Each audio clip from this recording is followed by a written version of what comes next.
Okay, let's just dive right in, because today we are talking about something that has absolutely rocked the world of international relations, the completely unprecedented capture of a sitting head of state, Nicolás Maduro, by the United States. And look, this isn't some story from a history book. This just happened, and it's sending shockwaves across the entire globe. You've got news channels, social media, governments, everyone is scrambling to figure out what this means. So let's just state the core absolutely stunning fact here. The president of a sovereign nation, Nicolás Maduro of Venezuela, has been captured by U.S. forces and taken out of his own country. This is the event that has put the whole world on edge. All right, so how did this actually go down? Let's break down what we know for sure about what happened in Caracas. Okay, so what U.S. officials are saying is that this was a huge military strike. And reports coming out of Caracas, they paint a picture of total chaos. Explosions, heavy military activity, and right in the middle of all that, President Maduro and his wife were taken into custody. And then, and this is the part that is just unheard of, they were flown directly to New York. And the fallout from this? It was instant. We're not just talking about a foreign policy headline here. This became the #1 viral story in the United States, just completely taking over every news channel, every social media feed. It's all anyone is talking about. Okay, that brings us to the massive question, right? Why? Why would the US do something this drastic? Well, the government has actually been pretty upfront about their reasons. So let's take a look at their official story. So according to the US, there were 3 main goals here. First, they wanted to restore democracy in Venezuela. Second, they aimed to break up international crime rings that they say were operating out of the country. And third, and this is a big one, to bring Maduro himself to the US to face federal charges. So what are these charges exactly? Well, the big one is drug trafficking.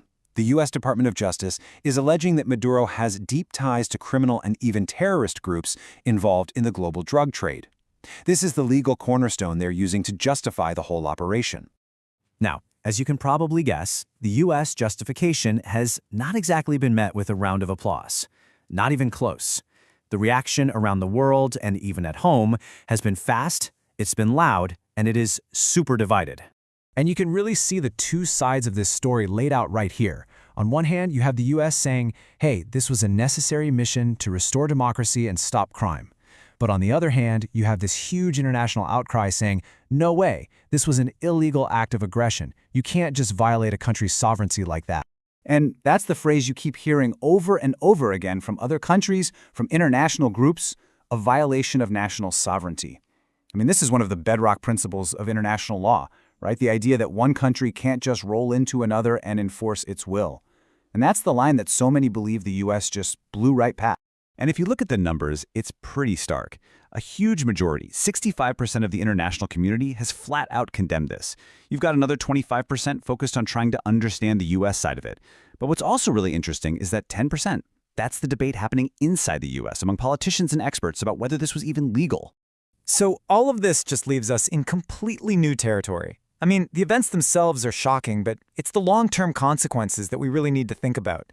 And it all boils down to one central, massive question. And here it is. Was this an act of justice, or was it an act of aggression? Is the United States acting like some kind of global cop, bringing a wanted criminal to justice, or is this a superpower just bulldozing international law to get what it wants? And really, how you answer that probably says a lot about your worldview. What's so critical to understand is this head-on collision of laws. You have U.S. federal law being used to justify an action that almost everyone else on the planet sees as a clear violation of the basic rules that are supposed to govern how countries deal with each other. And that leaves us with this final, really critical question to chew on.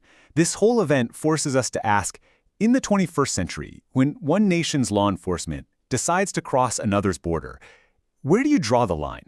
If one country can do this, what's to stop another from doing the same? And maybe the biggest question of all, who gets to decide? That is the question that's going to hang over global politics for a long, long time.